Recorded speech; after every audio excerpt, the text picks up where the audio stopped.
So this morning we're going to have Tiffany speaking to us from Boston at Google. We are absolutely delighted to have Tiffany with us today, speaking to us about her work on her PhD in mutual aid. I will pass straight over and we'll have some questions afterwards. Hi, everyone. My name is Tiffany Knearem. I am currently in Boston, as Anna said. And yeah, right now, I think you can see from my slides here, I work at Google in the Cambridge office. And I do not work in local community stuff at Google. But when I was in my PhD, I did a lot of work with local communities. I actually did like 5 projects during my PhD time. And I'm really excited today to present one of them, which is about mutual aid, which is, I don't know, it's very cool work that I'm very proud of, and I'm very excited for the opportunity to share it with you all today, and get a good discussion going about how we can use technologies to support local communities to help themselves to thrive. So yeah, I guess a little bit more about me. I did my PhD at Penn State. I graduated in 2021 and started working in the industry. Although I'm in the industry now, I still really love the academic side and really enjoy the chance to present this kind of stuff. And yeah, I met Anna at a workshop at Chi in 2022, and we've just been friends ever since. So it's really great. And yeah, so hi, welcome to my talk. I hope you all enjoy. Looking forward to the discussion after. So yeah, let's kick it off. So this is based on my dissertation work of the same name called Solidarity, Not Charity, Empowering Local Communities for Disaster Relief during COVID-19 through Grassroots Support. So if you're interested in this work, there's a lot more of it in the paper. Let's see here, slides going. Okay, yeah, so the motivation for this actually arose out of COVID-19 in 2020. So what we started noticing, like my research group started noticing as we were kind of like looking around for the impacts of COVID, was that these like mutual aid groups started kind of popping up online as kind of like a disaster relief thing. And mutual aid has been around for a really long time, right? But the interesting thing, I think the great opportunity here during COVID is that it became very like elevated. It just started blossoming all over the country because suddenly there was a lot of need. So because of this, we started investigating how these online groups could facilitate basically disaster relief at this point during the first year of the COVID-19 pandemic. And all of this work was done in the United States. So out of this arose a couple of research questions. The first one here is what inspired the citizens to initiate local mutual aid groups during COVID? And then we tracked kind of like, well, we didn't track, we asked them to self-report how the groups had changed over time within the first year of the pandemic. And then also we're interested in understanding how the groups kind of sustained themselves like over time. So those are the research questions. Again, context was COVID-19. Here in the United States, and I think all over the world, right? It took everyone by surprise. At least in the US, there was no real like coordinated response to the pandemic. A lot of things were happening either state by state, city by city. There was a lot of confusion, right? So citizens were basically left to their own devices in a lot of cases. There were a lot of, I think, issues during the initial stage of the pandemic where a lot of people lost their jobs, especially those working in the service industry. So out of that arose a lot of new financial needs, new housing insecurity, needs for childcare. And of course, here in the US, we don't have nationalized healthcare. So healthcare was also a big problem. People getting COVID, people getting sick, not knowing what to do, not being able to work, etc. And like within that also, like I think during this time, um, there was government aid available for people, but it was so backed up that a lot of people, even if they applied for it, didn't get it for months, sometimes like 6 months. So there were a lot of needs there that kind of came suddenly. A little bit about mutual aid for those of you who are unfamiliar with it. It's a community-based approach, kind of a bottom-up approach to disaster relief, and at least in the case that we're looking at it. So basically, mutual aid has a very flat organizational structure. There's no leaders, there's no followers. It's just people together helping each other, you know, kind of like a give and take reciprocal like way of interacting. The groups, like I'm calling them mutual aid groups because that's what they are online. but they're very loosely defined. And if you ask the organizers, they're like anybody can be in the group. They're not necessarily confined to only online membership. And they're autonomous. They're just kind of self-directed, right? So anyone who wants to lead, who wants to help out, can just kind of like jump in and do so.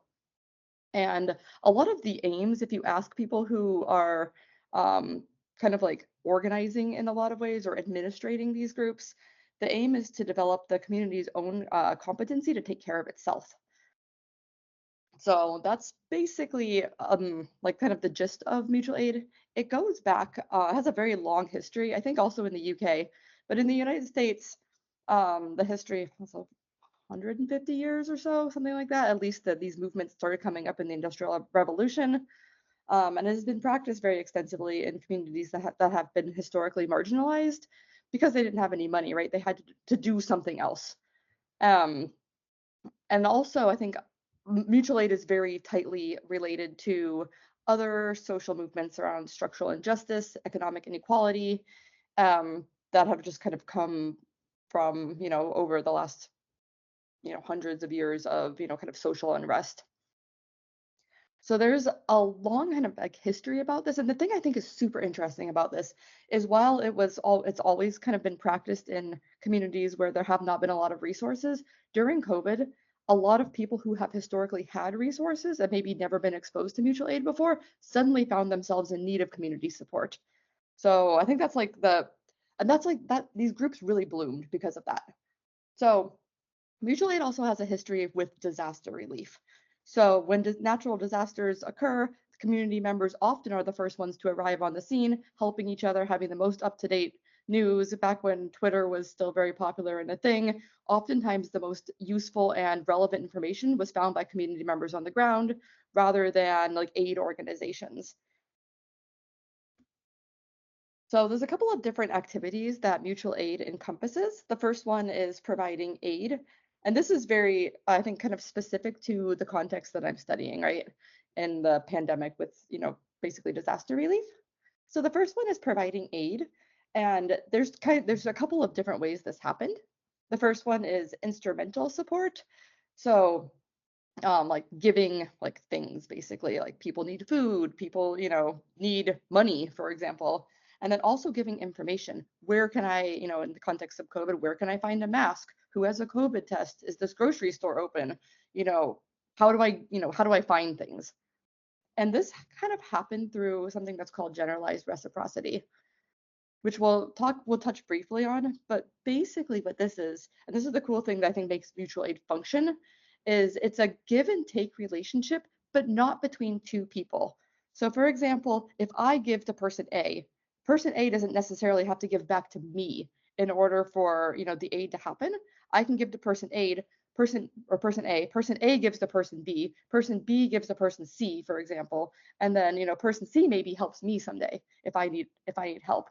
So it's this like generalized reciprocal exchange that basically, if as it's functioning, allows people to operate with like the assurance that if I help someone else will come to my aid if I need it. So it's more than just transactional where you're relying on a very small and limited network for help.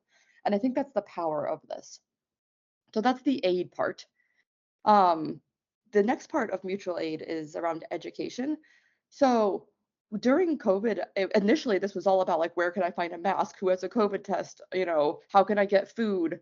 Initially, it was very much about that, but very quickly it became, hey, let's educate folks on like what's actually going on here. The fact that like you don't have food, or you can't access a COVID test. So a lot of these groups were delivering workshops and like starting channels to help people to understand the harms in the current social structures that were making it to the point where people just needed these things. And I think another part of this, which was really cool, is in these groups there were a lot of new people who hadn't been exposed before. So people with prior experience, and there is a national organization in the United States that does like kind of train people who are interested in mutual aid and want to start operating in their local community. So a lot of the people I talked to actually went through that, like, or at least went through it after they started their group. Which is learning how to coordinate aid without coercing people to do it. So it's very much like a flat structure, very, non-coercive. And then finally, there's this concept of caremongering, which um, is it's care for people that you don't know, right? So it's creating these different bonds between people who don't know each other and like the sense of like collective like responsibility for the community and collective belief to make impact on your community. And this was realized through like basically peer-to-peer support. All right, so let's talk about the study that I actually that I did. So in this study, it was interviews. I looked online. There was a mutual aid like list of folks that came up, I think, in like early 2021, which had hundreds of groups that had registered through this mutual aid, I think .net something or other site as, hey, I'm a mutual aid group. So from there, I started reaching out and contacting people who had signed up as administrators for this, or at least points of contact for these groups. And from this, I interviewed 17 people. I think it was from 13 groups. Yeah, from 13 groups. Some people interviewed. There was 2 people basically, or 3. Yeah, the mutual aid group data set. Semi-structured interviews. They were all remote. This was during COVID, and usually an hour to an hour and a half. I think the longest one was like 3 hours. They had a lot to say, and I transcribed and coded it. So this is a map of the United States of where the participants were located. A lot of them, I was in Pennsylvania, so I actually interviewed the local group that was in my community, which is the middle here, P10, 11, and 12. And then this was the distribution of folks that that I talked to. So yeah, what did we find? So I did a thematic analysis of this to try to understand how these groups were, helping their local communities, what motivated them, et cetera, to answer those research questions. And 4 aspects emerged out of this. They're listed here. I'm only going to talk about 3 of them, just due to lack of time. The first one is providing for immediately apparent needs, and this was the very beginning of the pandemic. And then support for chronic needs, which brought visibility to these pre-existing conditions. And then finally building justice into the community. So it kind of like spirals into this like wider like sense of care for the community, spurred from the very like high level of need that happened in the early stages. So yeah, let's look at immediately apparent needs first. So this is what we're calling first aid relief. These are the things that people like were like, oh my gosh, I need help. I need help now. I lost my job. I don't have groceries. I can't feed my children. Those types of things.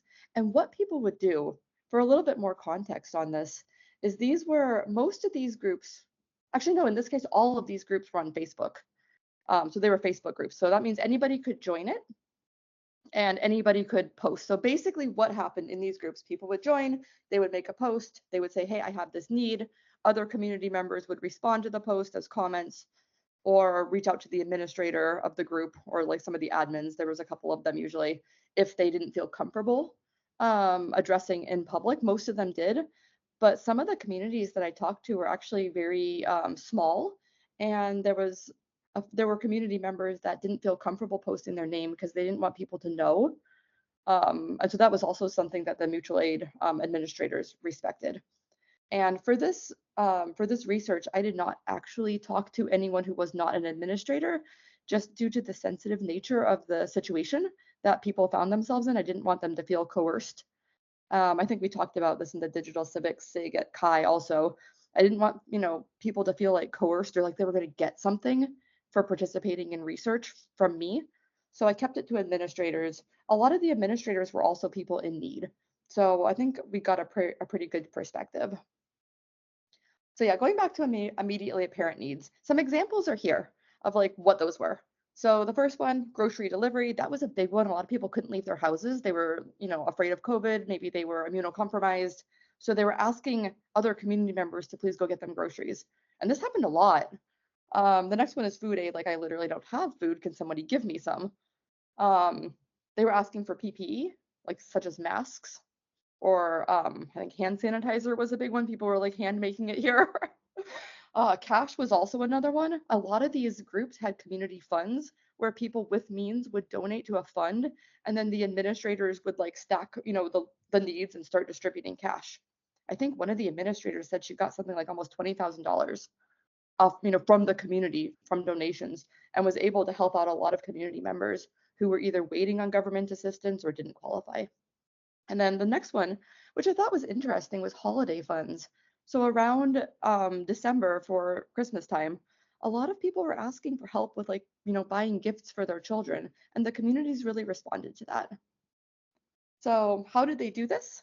There was initiation of working groups that operated mostly like offline in the real world, right? So they met on the group and they were like, hey, people don't have food. We're going to start a food drive. We're going to set up a stand outside the store here. If anybody wants something, come by. It connected people to each other who did not know each other. And then finally, it was kind of a form of crowdsourcing to fulfill needs. Somebody needed food, maybe three people would help rather than relying on just one. So there's a quote here. I'll let you read it. Hopefully you can see it from the screen. But yeah, basically this was like procuring supplies for immediate needs. So in the quote over here, this is about face masks. That was a really big problem early in the pandemic here in the United States. Even medical workers didn't have them. So people would basically just sew them at home and distribute them to local healthcare workers or anyone who needed one. The next theme that kind of arose out of this, and I see this kind of as a progression over time, is the support for chronic needs. So as these groups went on, people in the group started recognizing common patterns. Hey, food security is actually food insecurity is actually like a really big problem in my community. I kind of realized, knew that that was a thing in my community, but seeing this makes me go, oh my goodness, it's a big problem and I want to do something about it. So people in these groups started developing longer term initiatives to address these problems. Food is one example. Housing or lack of housing, affordable housing was another one. People started rallying around. It's like, how can we keep people in their homes? What can we as a community do to push our government officials to, you know, either extend for emergency, like housing vouchers, or help people to, figure out where they can go. And then the last one is acquiring everyday goods. People realize that, hey, there's some folks in the community that just have a lot of need that maybe was not visible before this, but became visible. So yeah, these conditions always existed. And within this, it goes back a little bit to this one here, these autonomous working groups. These initiatives were organized to help people like at a larger scale. So, while before it was like, hey, you know what, let's help this person get food. They got to feed their kids. It was like, well, what if, there's, 20, 30 people, 40 people in this group that say they need food. What can we do about it so that they all can get some? So people started just, grassroots organizing around this. And there was also like a form of outreach here because not everyone in their community obviously was on Facebook or in these mutual aid groups or even knew about it. So community members started, advocating the presence of this to others. Hey, come join this group. Hey, there's this thing available. A lot of folks started these things called community fridges, which I think maybe is also popular or at least around in the UK. But basically, what it is it's like a refrigerator or a shelf in some cases, somewhere visible in the community where people can go and leave food for others or pick it up. And it's just there. It's operated by the community. There's no government, influence. It's just there. So that was another thing that they did. And basically, through this online presence, they were able to support the community in the offline world. So yeah, it was very innovative too, because people couldn't go outside, right? And like interact in the community. A lot of things were closed. A lot of people were, kind of scared of getting close to strangers, you know. So, for example, one way that they did this was a couple of the groups shared that they had created initiatives for housing related issues. So one of the groups, as you can see from the quote on the right, P3, the third group, was saying that like there was a big a big surge in homelessness in her community. I think this was a female participant. And so the group actually came together and was like, okay, you know what, people don't have a place to stay, so we're going to see if we can get them tents and mats and things that, so at least it can be like more okay for them, because there's nothing else we can do right now. And then another participant, for example, they had like a grocery delivery program you could sign up for, and then they would use their community funds to buy like bags of groceries and deliver them to people in need. And then within the bags of groceries, they would put flyers so people knew that there were other initiatives happening and could join them. So that one, for example, was about like rights as a tenant. And then finally, out of these groups arose this like idea of like building justice into your community. So they the groups eventually kind of over time, people got to know each other, started seeing the how their relief was helping the community and thinking more broadly about it. So these groups, not and it was not all of them, but it was enough of them, maybe I think 4 or 5. I think that I talked to that mentioned this was like a kind of becoming a really big thing. Um, so once they were able to kind of get the immediate needs under control and and people were starting to feel a little bit more safe, like they had food, they had shelter, they had their basic needs met, they could start to think about wider justice-based initiatives within their community. So both of these things that kind of came out of this, and they were in the group, right? People would post about it. Hey, you know what? We're thinking about, we see all these chronic needs are happening. We see they're, kind of unsustainable. So what are we going to do about it? How are we going to make change in our community? How are we going to make things better? And they really took these issues on. And yeah, and these were all very like locally based, right? So they were not the same for every community. So for example, I think, yeah, there's a couple of examples on this slide here. So affordable housing was one, for a couple of the communities. They were like, hey, you know what, we don't have enough housing. What are we going to actually do about this? We should try to do something, some citizen-led initiative. The other one was police reform. So this came out of this study was 2020, 2021, and this was the time in the United States of George Floyd, and there was a lot of activity around police reform. And so some of these groups kind of caught on to that and were creating initiatives within the group to try to reform the police in their own communities. And these were communities that were not where, not necessarily where racial injustice was, actively happening with the police, but they were taking this on and they were like, you know what, I think our department should be held more responsible. So they were doing things about it. Or at least, they had the intent to do things about it. So there's a couple of quotes here about like kind of how people did this. So for example, one group, and I think this was the P9 was the group in Arkansas. And this group was saying basically, hey, you know what? There's not a lot of people. It was rural poverty is what it was. A lot of like rural poverty. So this was not in a city. Some of them were in cities. And they were just like, hey, you know what? A lot of folks here, they don't understand like they don't understand a lot of, kind of the things that we're talking about with mutual aid. So let's talk about this. Let's get a discussion going. Let's see what we can do, about like this kind of wider problem that we're having in our community. And then the next example, I think this was a group in Massachusetts that I talked to was, they realized that, police reform could maybe be a thing in their community. So they actually got together and were able to make a change in how their police were, I think, using, yeah, it was body cameras, which was a thing here in the United States. So those are the findings. It's kind of hard for me to see you, so I hope everyone's okay. That's all thank you. All right, awesome. That's the thing about virtual talks. So let's get into the discussion about this. So what does all this mean, right? So all these cool things were happening in communities. So like, what does this mean? And so from this, we came up with this idea of this mutual aid hierarchy of community needs. This is based on, I think you can kind of see it, Maslow's hierarchy of psychological needs. For those of you who've taken psychology classes, it's like, your needs for like your immediate needs of like shelter, housing, and all of that are there at the bottom, right? And then you can kind of like go up through the pyramid to like this, kind of self-actualization, which is, once your needs are fully taken care of, you can, really be the person that you're, meant to be without like a lot of worry. So it was based on that. And what we found from these groups is that, in order to kind of reach this highest level of transforming social systems, really it depended on people having their immediate needs met. And like this seems kind of intuitive, but we saw this very clearly in these groups.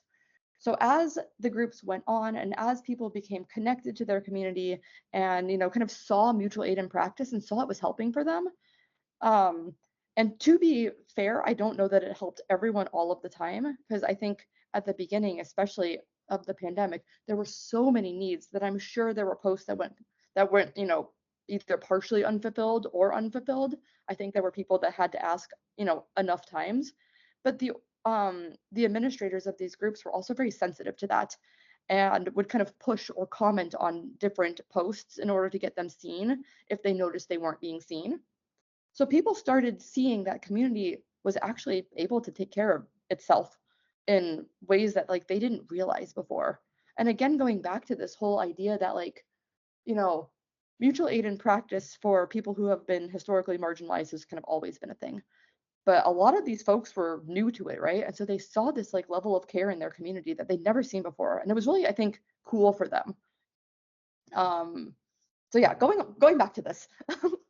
Identifying and addressing immediately apparent needs. That's the bottom of the thing. So it's like once that was done, people, in the local community could sort of look forward and look a little bit more broadly at what was happening. And they could start thinking about long-term support for these needs.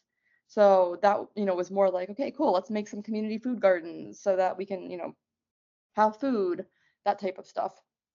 And then as those were kind of kicking off and people were getting even more plugged into their community, then they could start thinking about, okay, you know what, there's actually structural injustice happening in my community. And like, what can I actually do about it? Like there were a few administrators, for example, in my interviews that were like, you know what, I decided to run for city council because I realized that this is actually a problem and I'm empowered to do something about it. And I feel like I have community support. So there was this shift towards very like ambitious goals in the community that were much less concrete than like what these groups were kind of initially started for, which was, let me find a mask. Is this office open? Those types of things. So let's talk a little bit then about the strengths of mutual aid. So there's a lot of values kind of embedded in mutual aid, which I think have come through in this presentation a little bit. Um, but basically, these values of like, autonomy and, kind of collective support and reciprocity really empowered the local community, the members of the local community to deliver aid, going back to COVID in an inclusive and durable way. And this was more durable in a lot of cases than the government support that eventually came through, you know, and so let's look at the next couple of things on the slide. The first one is this is the motto of mutual aid, and a lot of people actually said this was what it was: solidarity, not charity. So there's a difference here in mutual aid and charity. So charity basically is, it's an imbalanced relationship, right? Whereas mutual aid is, a flat relationship. So if you go to a charity, you're basically saying, I need help and you have it. So the balance is kind of like this, right? The person is relying on this resource to give them help. And they have to usually apply for it, they have to qualify for it. There's a lot of barriers to actually getting aid. So, for example, a lot of people who probably qualified it for aid in the United States during this time either couldn't access it because it was backed up or were determined ineligible. Maybe they made a paperwork mistake. So, this whole charity model, while it can be helpful, and while I'm sure it has helped a lot of people, during the pandemic, and I think also a lot of people were able to access, charity aid as well. The idea of mutual aid was more like, hey, let's, come together and do this without these applications, without having to state, hey, why do you need this? There was no asking, right? So that's the first one. The next one is this idea of self-determination. Like, me as a person, I can determine, the kind of community I want to live in. So let me like live my values. Let me help and give help in the ways that like I can see because I'm on the ground and I see the need. It's also autonomous. If you want to start, an initiative within the group, you can post about it on the group and, see if other folks want to join. And that's how a lot of it actually happened. So the strength of it, I think, is it just kind of removed all this like judgment that people have. Oh, you're on food stamps. Oh, you need, whatever. That like I think can make people feel like very bad. and allow the strengths of that person to really shine. So it's like, well, yes, you may need food. Maybe you're actually really good at sewing, so you can help make masks. So you're giving back in the community. And it really empowered people, I think, to feel like they were doing something, especially in a situation where, at least early on, a lot of people felt very helpless, especially as the pandemic dragged on and on and on and things were closed and they couldn't work. So, yeah, I think those were kind of like some of the strengths that came out of this. And these were touched on by pretty much everyone that I talked to. So, yeah, empowering citizens. So, another thing that I think these mutual aid groups were really successful at, based on what I learned from these interviews, was developing capacities for like critical care in their community. So there's another paper that I wrote on this, about like collective efficacy, which is basically this idea that, like, as a community, I can see that I am doing something, that I can do something for my community, or I can see others doing something for my community. And this visibility allows me to feel safe and protected for in the event that I need something someday. I can like kind of fall back and someone will catch me. So it's going back to this idea of like kind of self-sufficiency. So it's like, what can we do? Because, all of these structures are kind of broken right now. Maybe they were always broken, but we just didn't really notice or care about it. I think that was the case for a lot of people. Well, I never needed food stamps, so I never really thought about it or cared about it. But now I can see how broken it is. So there was this whole idea of, what can we do? And tackling issues of local importance. And that's the other thing to kind of like, I think, highlight about this is each one of these groups was very different. They had a different demographic. Some of them were in fairly wealthy communities. Others were in very like rurally poor communities. But these themes that I shared back in this one were present in all of them. And I think this is the last thing I want to close with is it changed the, I think, way of people thinking of themselves as a passive consumer for, community services. I need help, towards an active contributor and an active participant in their local community. And I think that goes back really strongly to this idea of empowerment. I'm not just someone who needs help, someone who needs money. I'm actually someone who has something to give, because everyone has something to give. And they could see that through these groups. So, yeah, turning them into active contributors rather than passive consumers of care. And that's where I'll leave it. And I would love to get a discussion going on this. So, thank you all very much for your attention. A huge thank you to Tiffany for her talk today. It was absolutely wonderful and it really prompted some great discussions. We can't wait for our next seminar talk, which will be from Deborah next week. And after that, why not join us in Lisbon for our summer school in July? Thanks, everybody. See you next time.